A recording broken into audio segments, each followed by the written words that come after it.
heavyweight title. To my left, the challenger, weighing in at 261 pounds, from Kansas City, Missouri, Hacksaw Butch Reed.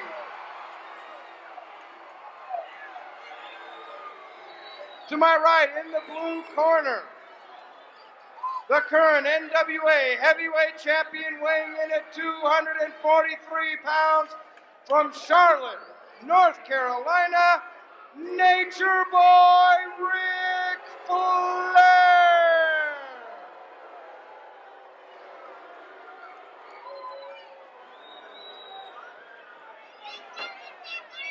Ric Flair, world's heavyweight champion, recognized by the largest of the governing bodies in the professional wrestling game,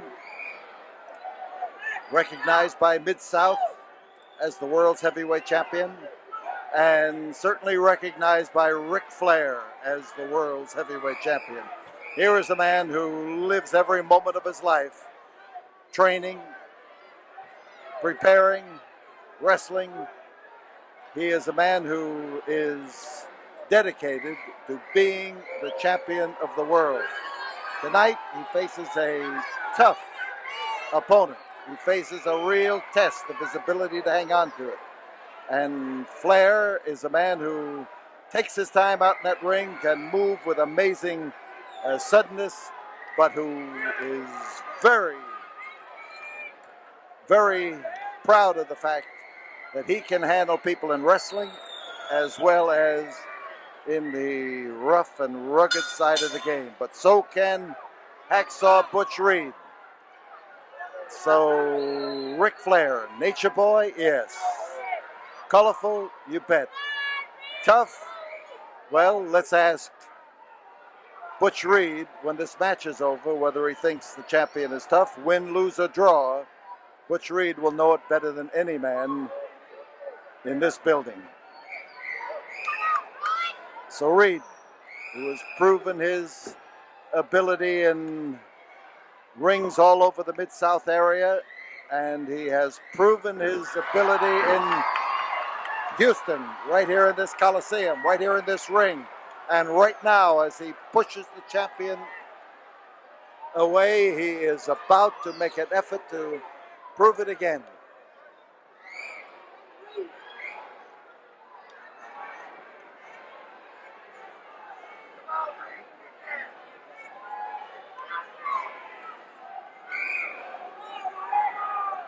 Butch Reed, 275 pounds and muscle. You've heard us mention many times that Butch Reed can handle 500 pounds in the bench press.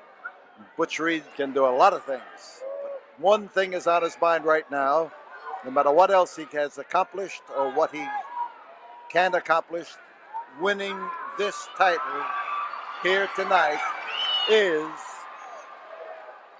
the focus of all of his attention.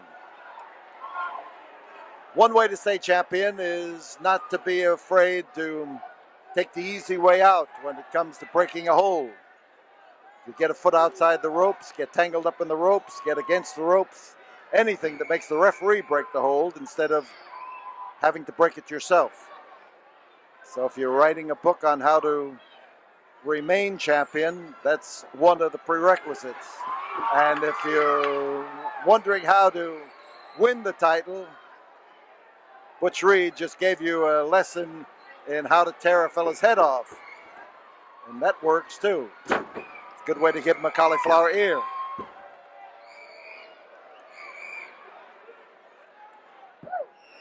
So referee Tommy Gilbert down watching closely. Looking at the champion's shoulder. The champion tilts him back. Takes the leg, takes the waist lock, and manages to handle the 275 pounds of the challenger and tilt him back close to the canvas. So you get enough of his weight, that is Flair's weight, and as well as the weight of Hacksaw Butch Reed, then he can stand him on his shoulders and leave him there. The twist. Side headlock. Get the forearm the bone of the forearm, up against the bone of the head or the bone of the eye or jaw or against the ear. And then you're going to have an effective side headlock. And right now, the power and strength of Butch Reed made itself evident as he managed to keep the champion from breaking the hold and actually was able to get his hold back immediately and even as effective as it was before. So the side headlock is Reed's answer. This match here tonight is the climax of a card that has seen some wild and violent action.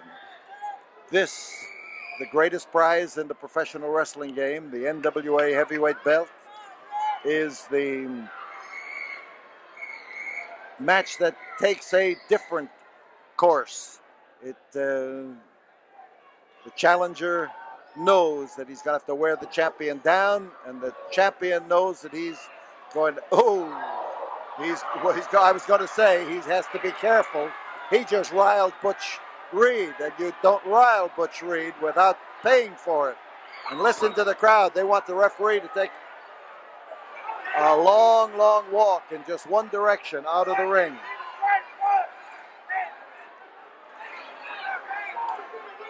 So he's getting a lecture on how to open his fists, how to step in there politely, and Reed is not going to listen. He's being told, but he wants to get at champion Ric Flair in a positive manner. Well, Reed is presenting his case, but at the 5-minute mark, he's going to settle back down to some wrestling, and Ric Flair has accomplished at least one of his aims, and that is to destroy the composure of Butch Reed. And here comes the champion again, same way, same style, and he's got the referee doing his wrestling for him. And Reed now, with that fist cocked and ready to throw, is turning his wrath against the referee as well as Ric Flair. So that just shows the psychology of the champion. When he finds a man that's big and tough and strong, then you got to upset that man's battle plan. Make him mad.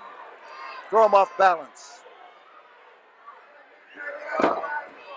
Shoulder butt.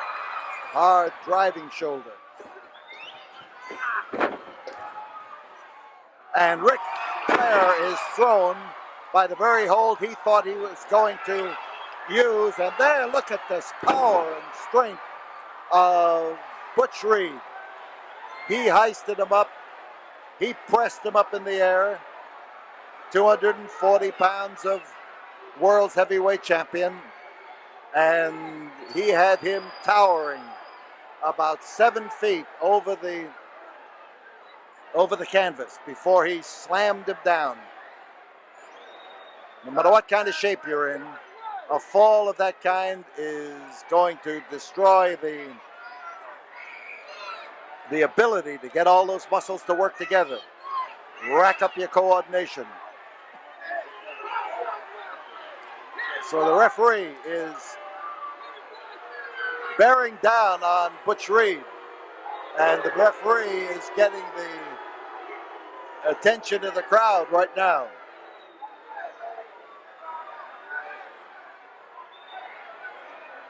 So Reed has also accomplished something. He has made things a little bit tough for the champion, and he has maybe given the champion something to think about. But Flair is a veteran wrestler, and so is Butch Reed.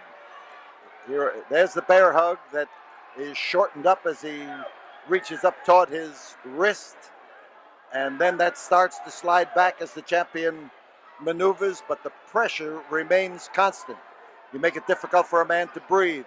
You sort of hyperventilate him if you can get a shoulder in there right in the solar plexus, keep the pressure on, and make it tough for him. There is Butch Reed now with a driving wallop. So Flair's in trouble. Reed's on top. There's the foot over the rope. You can see again that the champion learned that first lesson I was mentioning. Get into the ropes and let the referee break the hold instead of fighting out, using up your strength. That's slashing, driving chop. Here's Butch Reed caught in a twisting arm lock. I have watched Ric Flair defend his title in a number of places, faraway places, in New Zealand, in Singapore, and he is a man who has not been afraid to go to the areas of the world where people love wrestling but don't get too much of it. And he has proven himself to be a champion. But right now, he's got to prove it all over again. He's got to prove it every time he steps into the ring. And right now, he may not have proven it. He may have proven that Butch Reed is a challenger, and a good one.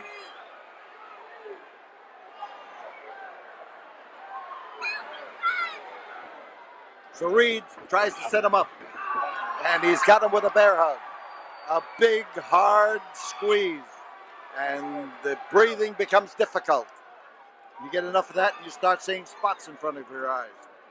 It's something that works. And when you get out of it, you have trouble catching up on your breathing. So Reed stays in close. 10 minutes have gone by. 10 minutes have gone by in this match. And Ric Flair, watch that arm. You see that arm maneuver and drop. It is sometimes an indication that the big squeeze has acted as a sleep hold, that it has furnished the brain with too little oxygen. And as Reed now puts him down, there's one, there's two, and Reed got Reed got pushed up and the shoulder came up. He's trying to glue those shoulders down to the deck, and underneath, Ric Flair is confident now that he has broken the bear hug, the big squeeze around his waist, and he's able to breathe a lot better. There you can see that he has accomplished that purpose. He made sure that arm was in there where he could move and shift. Championship thinking. And as Reed puts the big grip on him, you can bet that his forearms feel like he had lost all the life in them. You put the big squeeze on long enough and your hands become tired. That's why the longer you hold the hold like this, the less effective you become in administering it. The man who's caught, if he can outlast you, has a fighting chance because your arms get a little bit weaker. That's why you've got to spend those hours in the gym. That's why you've got to be lifting those weights. That's why you've got to be doing the exercises for the hands, the wrists, the forearms, because that's what you use in applying a hold like, oh! You could hear that one all over the building. And he gets in there with another driving, slashing chop.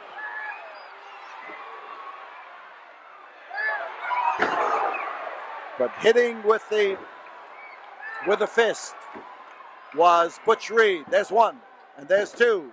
But the champion underneath was able to form a wedge and slide out. And he stayed right in that position to tempt the challenger to drop on him, and then rolled out from underneath. So that gave Reed a bump he wasn't expecting. So Ric Flair starts to fight his way up, and he's getting caught in the backslide. Here it is. There's one. There's two. And there. Whoa, man, how he barely squoze out of the way that time. Woo. So Reed is lifted and dropped, and there's a leg breaker as Ric Flair dropped the knee of Butch Reed right down on his outstretched and bent leg. And this is a bad way. All of the 270 pounds of Butch Reed came down crashing hard, and that's why we call it a leg breaker. It is and does have the ability to break a man's leg. And watch out for Ric Flair. He's a master at leg work. He ties legs up in the figure four leg lock. Here he is, spinning around, spinning toe hold. Now he's getting it into position. Now as he manages to get that lock on there, Butch Reed is in the most serious trouble he's been in this match. And the fans are screaming for Butch Reed. But Butch Reed is having his problems. He may hear them, but there's not much he can do about it. He may now have to choose between having two legs that work well or having another chance at the world's heavyweight title, or at least coming out of that ring and saying, I wasn't beaten, I didn't give up. And he's fighting to preserve his legs, to preserve his shot at the title, and there is Ric Flair applying the pressure. But Butch Reed is turning him over. Butch Reed is turning him over slowly. He's going to nullify the effects of the hold. He's going to have a chance to reverse the hold. And as the champion is turned, Butch Reed gets into position with those powerful legs of his, which have withstood the force of champion Ric Flair. And actually, Flair broke that hold himself in order to get a chance to get his own legs working again. Here you see him after the same hold. He's going to spin it around. 15 minutes have gone by. There's the twist. He tries to keep from being kicked. And there's a roll up into a small package. Oh, man. He grabbed that leg and hung on to it. Now as Flair steps in, limping while he does it, you got to remember that hold is tough on his legs too. And most certainly when Butch Reed was able to reverse the pressure, he was able to hurt Ric Flair's leg.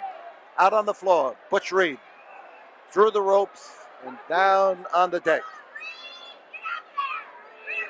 Referee getting ready, now counting as he pushed the champion back to a neutral corner, and Flair went to the corner and then decided that he could get out of it and walk away, and Reed's having trouble. He stands up.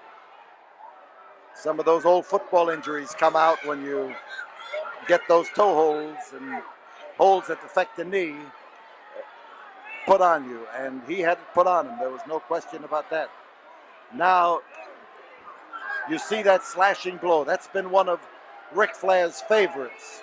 He says he does that because he'd rather do that than hit a man, which he calls illegal, but he claims that this helps to keep his hands from breaking. So Butch Reed is outside, and Butch Reed is pacing up and down. Butch Reed is getting a full head of steam for coming back in, and he's going for the sunset flip. He went for it, but he didn't get it. There is what I was talking about before. He hit him, and there's one, there's two.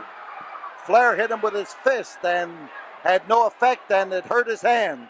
So Flair goes after him, tries to set him up now. No, it's a quick switch. And the hold is the sleep hold as the big, powerful arms of Butch Reed wrap around the head and the neck of world's champion Ric Flair, and the effort to put him to sleep pours down on Flair, just bears down hard. The 275 pounds lean into him. The grip is around the head. The carotid artery is the target. He's trying to impede the progress of blood to the brain. There's one, and there is two, and there is two. That went down with some control, so the referee didn't do anything about it. There's one, there's two, and now Flair tries to fight his way over to his side and ultimately on his stomach. There he is, flat on his back. There's one. Again, when he hears that sound, when he feels that shudder of the mat as the referee hits that canvas hard.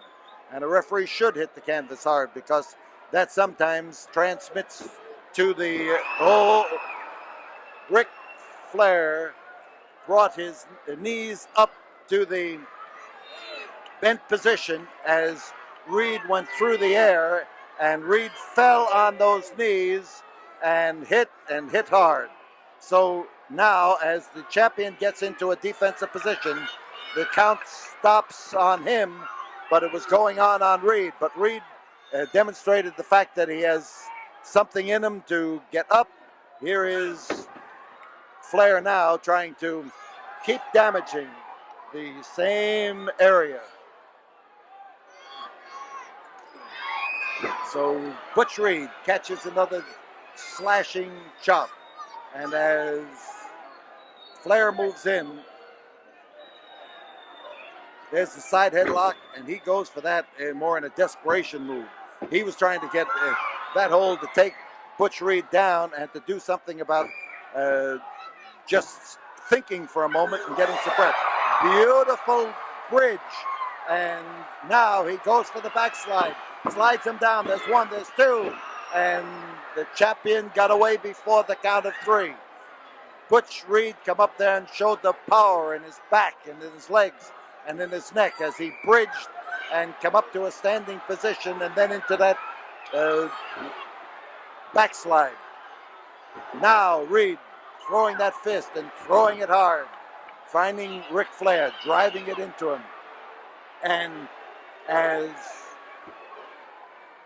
as Reed finds the jaw of the champion, he's trying to set him up. 20 minutes have gone by, and there goes the referee, knocked outside the ring. He was spun around, and in the whirling around, referee Tommy Gilbert was in the way and was knocked through the ropes and off onto the concrete. Here's the champion, grabbed with the cradle hold and put down on that canvas, but not that time for the count. And here is Butch Reed going over the top rope, hanging on and coming right back in and going after Ric Flair. And as the effort develops, he gets him across there and drives out with that spearing move to try to catch the champion with his head right squarely in the chin if he can. But he hit him, but not in the knockout area. Oh, again, that driving chop. Here comes the champion climbing the rope. You see him ready to jump off, and he caught one. No referee in the ring. No referee at all. And here goes Butch Reed as he spins around with the same hold that the champion used on him. He's got both legs locked up in a leg breaker. The referee is calling for the bell. The referee is calling for the bell, and Butch Reed has the hold, and referee, I'm trying to, the only thing I can figure is that it was Butch Reed who hit the referee as he went through the air, and it was Butch Reed who knocked him out of the ring, and it may be a disqualification. It may, because Ric Flair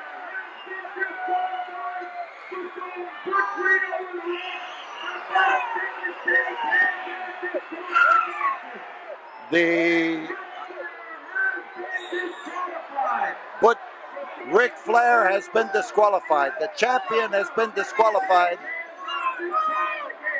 but the belt does not change hands on a disqualification. So he called for a disqualification, but not as I estimated, but he actually gives the match to Butch Reed. He gives the match to Butch Reed, but Butch Reed finds that it's an empty victory.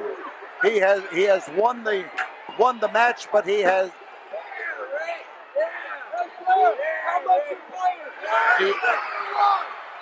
won the match, but he has not won the title, and that, of course, is the We are surrounded by fans here, screaming, hollering, and all hollering that Butch Reed has won the match. And the referee has made his decision, and that is the climax of a great effort by Butch Reed to win the world's heavyweight title. He came close. He won the match, but in a disqualification, the referee did not. All these people down here in Houston just need to get your ass kicked.